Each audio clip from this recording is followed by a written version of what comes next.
Hey everyone, it's OSK. Today it's finally time we get back to discussing the meta for the newest patch 1.2. It's been a long time coming, I know, but we recently had some new talents be introduced into the fray, along with a few new consumables which really shake things up. And that brings an interesting question I'd like to ask you guys. Would you guys rather me make a meta snapshot, a predictive meta snapshot closer to the release of future patches and leave out new mechanics and talents? Or would you rather me wait a week or two to observe any new changes and include them in the snapshot?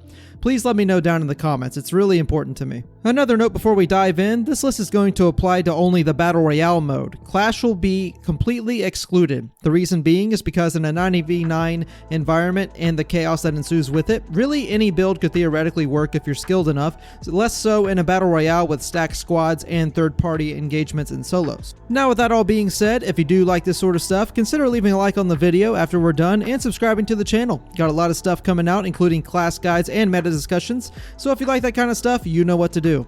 Now with that out of the way, let's go ahead and get into this. Starting with classes, not much has changed at all from patch 1.1. The knowledge potion was added, but that doesn't affect class placements too much since they tend to be few and far between. They really just empower whatever class they're applied to by an absurd degree across the board. Not much else to say about it. Conduit still reigns supreme in the right hands as a strong spacing class with unmatched poke in S tier. Toxicologist, Pyromancer, and Tempest remain in A tier as great flex picks into squads and solos.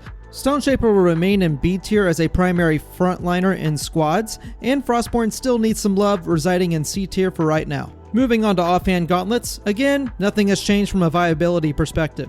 There were no significant changes to gauntlets in patch 1.2, and nothing new has arisen in terms of tech or mechanics that affect one gauntlet over another. Therefore, the rankings will stay the same this time around. Not much else to say, hopefully the meta will shake things up in the next patch. Now for talents, this is where some big shifts start to occur. With the introduction of the new talents Vigor, Foresight, and Ambidextrous, along with a few balance changes to some of the more prominent choices, and some we weren't expecting. To start, let's put our new talents in the current rankings. Vigor increases max health by 25 and upgrades to 30, 35, and 50 health with scrolls. This is obviously an amazing synergy with recovery, as having more health to passively restore in a fight is a massive boon to anyone trying to be tanky in a fight. This fits a similar role as Harmony, with the trade-off being more tanky while sacrificing immunity to freeze, slow, and shock. I feel comfortable placing this exactly in line with Harmony in A tier, as they are very similar, but like I said, do have trade-offs to where you might want to pick one over the other in certain circumstances. Next we have Foresight, which is an interesting one. It's a very team-oriented talent that I've personally seen work to great success in coordinated squads, especially in the late game. Think of this as the anti-third-party talent. In late game scenarios, you have clear vision of everyone in the surrounding area and can more easily avoid sticky situations with a squad starting in an early fight. This allows you to more easily stray from premature skirmishes and third-party unsuspecting squads in the late seconds of the final circle for an easy win. That's not even to mention the advantage you get from seeing early zones and mana vault spawns. Now, while this is indeed amazing in squads, it's quite lackluster in solos as a 3-cost talent when you could choose something like Fervor or Scavenging, so to balance out the placement here, we'll put it in B tier for now. If it ends up being an undeniable staple in squads, we may see this ranking change for the better. Now for the final new talent we saw in patch 1.2, Ambidextrous. It didn't quite pack the punch we as a community expected.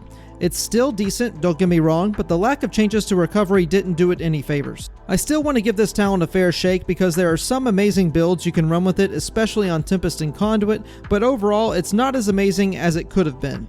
For now, I'll place it in low B tier. It's definitely a fun choice, don't get me wrong, but for now it's just not the most viable talent in the world, especially with recovery being around. Now, with all the new stuff out of the way, we did see some balance changes come in for some of the talents on this list.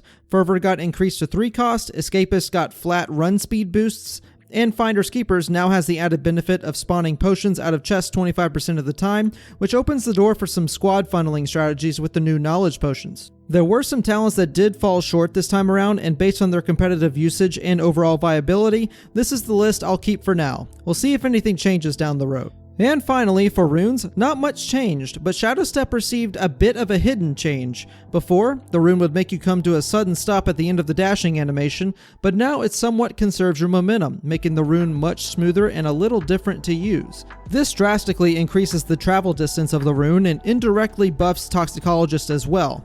Obviously, the buff wasn't enough to get the class out of A tier, and a similar story will be told here for the rune itself. While the unintended change was a good one for the rune, I'm afraid the gap in viability still lies in Shadow Step's cooldown. As of right now, that 7-second cooldown is still present on the rune at a legendary rarity, and Dash and Spring Step will stay above Shadow Step for that reason. Maybe one day Shadow Step will see a cooldown buff, but until then it will likely stay in A tier. Of course, no other rune changes came in patch 1.2, so they will stay in their previous places for now.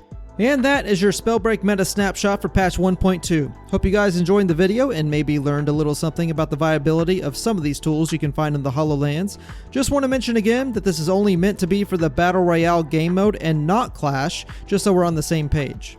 And of course, do not forget to let me know whether or not you'd like these ranking videos closer to the official patch date without the new features as it's sort of a predictive measure, or if you would like me waiting a little bit to get all the information ready for you guys. This was a little bit of a shorter meta snapshot, but there weren't that many changes, so this is what we get this time around. Anyway, be sure to like the video if you liked it, subscribe if you'd like to see more, and follow the socials down in the box below. That's going to do it for me today. Y'all have a wonderful day, and I will see you all out there.